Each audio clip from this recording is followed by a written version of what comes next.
we can isolate criminal activity that happened in the black community that has no hand or involvement from white people. You know, a young man deciding to grab a gun and do a shooting has nothing to do with white people. A young man having sex with 5 and 6 women, getting them pregnant and not standing up for his responsibilities has nothing to do with white people. See, but when you tell stories like that, it seems to suggest that you're saying that black people are responsible for all of that versus these isolated incidents, these mythical isolated incidents that you're bringing up. I'm saying it's personal responsibility. Save the Storks is celebrating families all summer long for America's 250th birthday, so more American babies can celebrate birthdays of their own. Here's the deal. Give any amount today, any amount, and you'll receive an exclusive Save the Storks mini tote bag. But listen, it's only for the first 200 donors.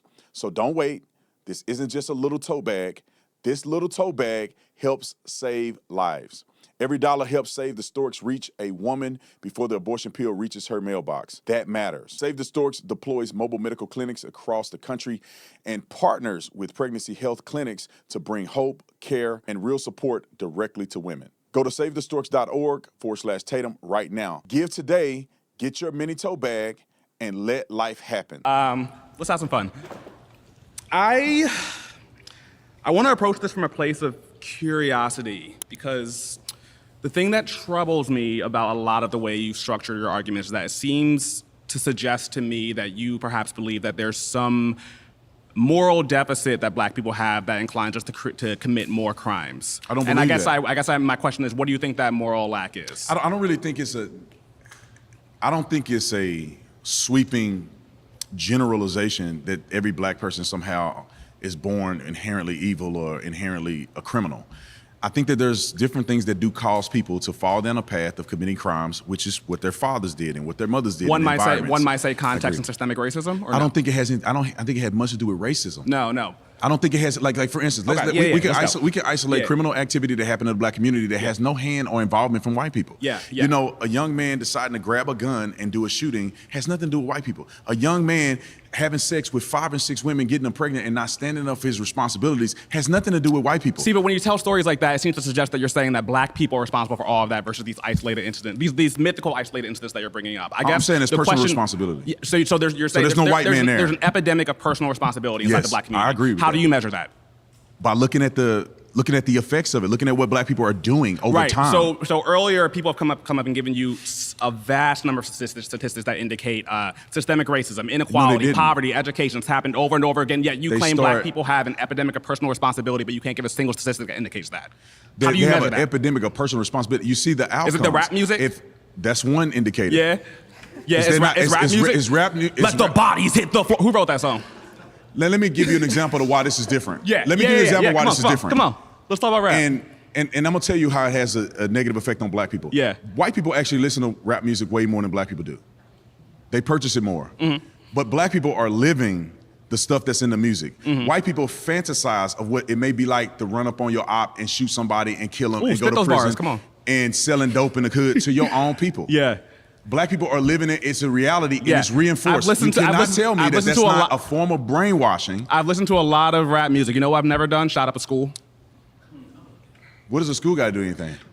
I think you try to create this image. No, this is what I mean by you seem to suggest that there's a moral lack. No, you're saying that there's no negative. There's some kind of lack that causes us to be more prone to violence, but you don't acknowledge any of the historical context that places us in the environments that we're in. Are you saying that there's no negative effects of brainwashing yourself about killing your brother and sister and listening to that on a day-to-day basis? There's no negative effect in that. Right, why are you posing this as a uniquely black thing? Because this is like when you make the argument that like violence has been a part of art all the time. I write for a living. You know who glorifies violence? William Shakespeare. You know who glorifies violence? Quentin Tarantino. But you don't see anyone talking about, oh my God, this is responsible for all the white crime, even though there are more white criminals in America than any other race. We're talking about black people.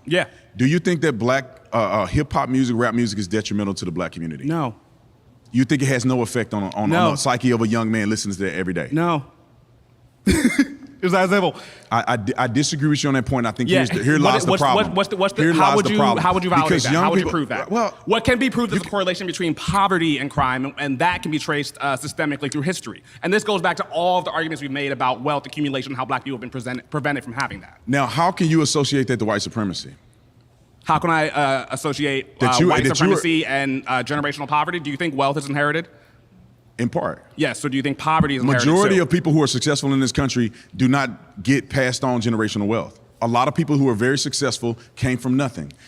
I would argue that almost every black person who is successful came from nothing, which is an example of why capitalism works. Yeah, okay, so I went to one of the most conservative high schools in America. It is a very alluring and deceptive delusion to believe that because you live in circumstances that are different from the rest of black people, that somehow you are special. What do you mean? You're saying that I mean if you that, work hard in this country, this is the way earlier that you suggested, work hard, like, oh, here's my you don't commit example of crimes. someone who escaped poverty, and that means that everybody has access to that. No, I'm not saying not every white person has access to. So then you acknowledge that there are forces that operate that against black people that are unique to black people. And where do those come from? I think a lot of it comes from the actions of black people. The epidemic of personal responsibility that you can't indicate how. Are that you exists. telling me? So are you a successful man? Consider like I'm doing my thing. Speaking. I'm doing my thing. Yeah. Okay. Did you go to school? I got incredibly lucky. Are you educated? I got incredibly lucky. Are you educated? Yeah. Okay. What decisions did you have to make to get to the point that you're at? Okay, we want to talk about education. We want to talk about the difference in funding between schools in black neighborhoods and white neighborhoods. No, like if you're funding. I went to probably one of the poorest schools in my school district. That didn't make the difference of whether or not I did my homework or not. Yeah, this is the thing why I think you're convinced that you're special. I don't think that inherently, because the color of my skin, that somehow I'm behind the curve against white people. Yeah, Harriet Tubman escaped the plantation. A lot of people didn't. Is it the fault of all those black people that they couldn't escape? I don't get your point there. The point that I'm making is that people live in dire circumstances, and every once in a while, someone can break out. And that's not an indication that the system itself black people is not don't corrupt. live in a world where every now and again, the majority of black people live in the middle class. Yes, but a lot more black people live in poverty than any other. Disproportionate, and a lot of those are because of decision making. When you have children, yes, and you're not married. This is why I'm saying that I think you think that black people have some unique moral deficit. Because you're saying that there's an epidemic of personal responsibility in black people, but you can't prove that. And yet we can prove that systemic racism exists, but you don't. What you're doing is you're assessing or when associating does systemic racism stop in America? When does systemic racism stop in America? I don't think there was real systemic racism. Ever?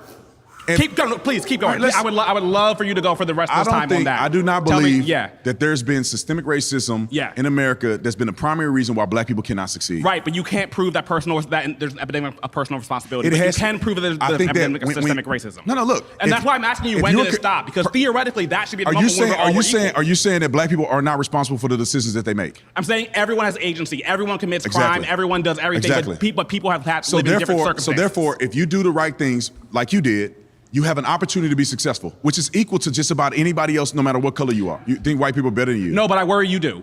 Why do you think I do? I'm the one that's saying that black people have an opportunity to be successful in this country just as well as anybody else. You don't believe that. So you think white people are better than you. Your prompt perhaps could have been, we should do more to prevent crime and poverty in black communities, right? That's a way of framing the argument that is about solutions and aid. Frame or whatever you want. You are focusing on, we're talking about black people. I'm focusing on language because words are important. No, we're talking about black people and you're focusing on what white people are doing. So who harm black people more than other black people? Probably the people who brought us over here on boats. Gentlemen, the time's up now. That was fun. Thank you. I appreciate you.